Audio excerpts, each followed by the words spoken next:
जन्माष्टमी के अवसर पर सीनियर राजबाड़े से परंपरागत दिंडी यात्रा निकाली गई। यह यात्रा रियासत काल से निरंतर निकल रही है और इस वर्ष इसका 119वां आयोजन किया गया।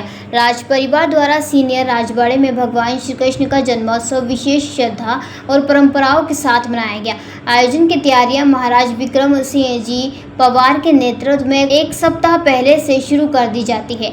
जन्माष्टमी के दिन सायकाल यात्रा से पहले मटकी फोड़ कार्यक्रम का आयोजन किया गया, जिसमें बड़ी संख्या में युवाओं ने उत्साहपूर्वक भाग लिया। यात्रा के दौरान भगवान श्री कृष्ण की पालकी निकाली गई। परंपरागत भजन मंडली ने पारंपरिक वेशभूषा में संकीर्तन प्रस्तुत किए गए। इस दौरान विक्रम सिंह पवार सहित राज परिवार के सदस्य पालकी के साथ पैदल चले और श्रद्धालुओं का उत्साहवर्धन किया। मान्यता है कि भगवान श्री कृष्ण अपने भक्तों का हाल जानने के लिए पालकी में सवार होकर नगर भ्रमण करते हैं। यात्रा का शहर में जगह जगह स्वागत किया गया। मार्ग में श्रद्धालुओं ने फूल वर्षा कर भक्तिभाव से पालकी का स्वागत किया। इस अवसर पर बड़ी संख्या में श्रद्धालु दर्शन लाभ के लिए उमड़े और पूरे शहर में भक्ति और उत्साह का माहौल बना रहा। रियासत कालीन परंपरा जो है नदी यात्रा की जो धीरे से निकल रही है और इस परंपरा में आप भी शामिल हुए हैं और पूरा जनमानस शामिल हुआ, क्या कहना चाहिए? जन्माष्टमी के पावन पर्व पे सबको बधाई देता हूँ, शुभकामना देता हूँ। राज परिवार की परंपरानुसार ये दंडी यात्रा हमेशा निकाली जा रही है और सालों पुरानी ये परंपरा है। वास्तव में देवास के लिए एक ऐतिहासिक ये कार्यक्रम होता है और देवास नगर के सभी बंधु इसमें उपस्थित होते हैं। मैं राज परिवार को और सबको बधाई देता हूँ, शुभकामना देता हूँ और निश्चित रूप से ये हर साल ये यात्रा प्रभावी ढंग से निकलती है। मेरी तरफ से बहुत सारी बधाई, शुभकामनाएं। पहले से निकाली जाती है। प्रतिवर्ष जन्माष्टमी के दूसरे दिन इस यात्रा का निकलना होता है और भगवान को, देव को पूरे शहर भ्रमण करवाने के बाद, विसर्जन कराने के बाद वापसी ये यात्रा घर आती है और ये 119वां साल है इस प्रथा को होते हुए। तो मुझे बहुत गर्व होता है और देवास के लिए बहुत खुशी होती है कि इस प्रकार की धर्म की यात्रा, इस प्रकार के धार्मिक कार्यक्रम देवास में हमें देखने को मिलते हैं। एक महोत्सव मनाया जाता है 3 दिवसीय, किस तरह के कार्यक्रम होते हैं उसमें? बिल्कुल, भजन, पूजन, अर्चन, अलग अलग प्रकार के कार्यक्रम रहते हैं। कथा रहती है सत्यनारायण की और ऐसे 3 दिन का पूरा ये कार्यक्रम आज से नहीं, मेरे से बहुत पहले से, पीढ़ियों से चला आ रहा है। वही कार्यक्रम को हमें संपन्न करने का सौभाग्य मिलता है। तो 119वां वर्ष इस बार है इस दंडी यात्रा को और ये पारंपरिक यात्रा में राजबाड़े से श्री कृष्ण पालकी में विराज कर और पूरे नगर में भ्रमण करते हुए और रात की 12 बजे यहाँ पर वापस पुनः लौटते हैं और पूरा नगर बड़ा ऐतिहासिक स्वागत करता है।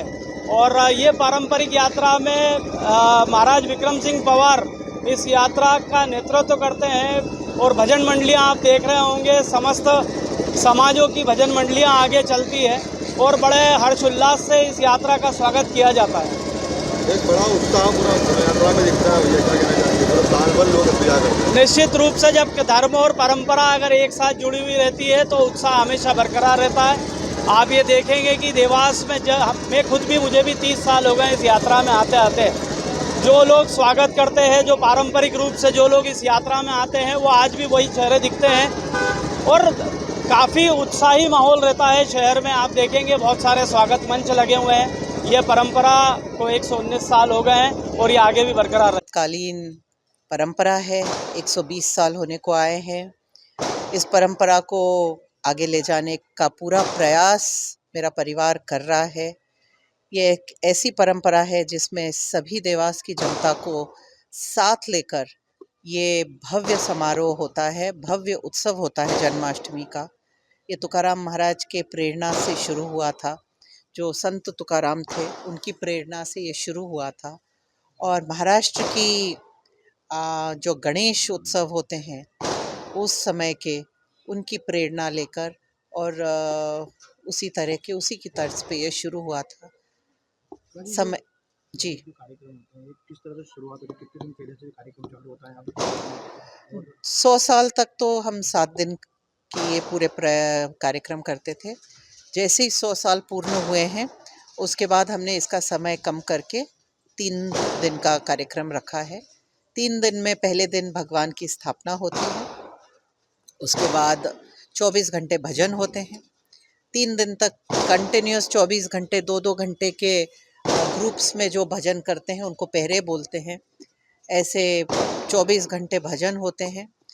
भजन भी हर तरह के हर ग्रुप से अलग अलग भजन मंडलियां हैं। उसमें एक सिख ग्रुप भी है, एक माली समाज का भी है, एक ब्राह्मण समाज का है, एक मराठा समाज का है, महाराष्ट्र समाज का है, शेड्यूल कास्ट का भी एक ग्रुप है। हर तरह के हर किस्म के लोगों को इसमें समावेश करने की परंपरा है और ये आज हमने नहीं शुरू की है, ये 120 साल पहले से है।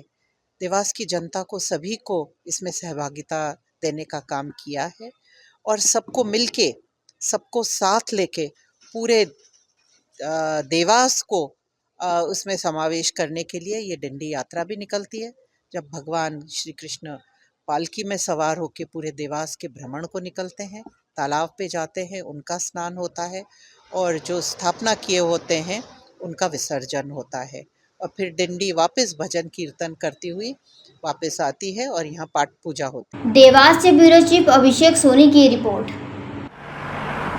जयराम जी, किशन काका, राम राम भाई, राम राम। क्या दोनों भाई बैठ के क्या हिसाब लगा रहे हो? ऊटी लहसुन के भाव आ गए क्या? अरे नहीं रे दादा, ये अपना रमेश नया मकान बनाने के लिए लोन ले रहा है। हिसाब किया तो पता चला कि लोन का पैसा तो ईंट और रेती में ही पूरा हो जाएगा। और अभी तो सीमेंट लानी है, सलिया लाना है और तो ठेकेदार को भी पैसे देने हैं। मेरे तो कुछ समझ में ही नहीं आ रहा कि कैसे बनेगा मेरा नया मकान। अरे किशन काका, कहाँ इन रेत सीमेंट और लाल ईंटों के चक्कर में पड़ रहे हो? मेरी बात मानो तो अपने घर को बाबजी एएसी ब्लॉक से बनवाओ।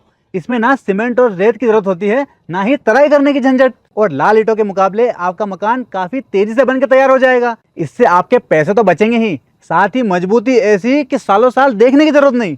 और इससे आप अपना मकान ही नहीं, कुएं और खेत की बाउंड्री वॉल भी बनवा सकते हो, जिससे रोजड़ों की समस्या भी खत्म हो जाएगी। वाह भाई, ये तो कमाल की चीज है। फिर तो मैं अपना घर बाबजी ब्लॉक से ही बनवाऊंगा और मैं अपने खेत की बाउंड्री वॉल। ज्यादा जानकारी के लिए स्क्रीन पर दिए गए नंबर पर अभी कॉल करें। बाबजी एएसी ब्लॉक्स, स्टील से मजबूती।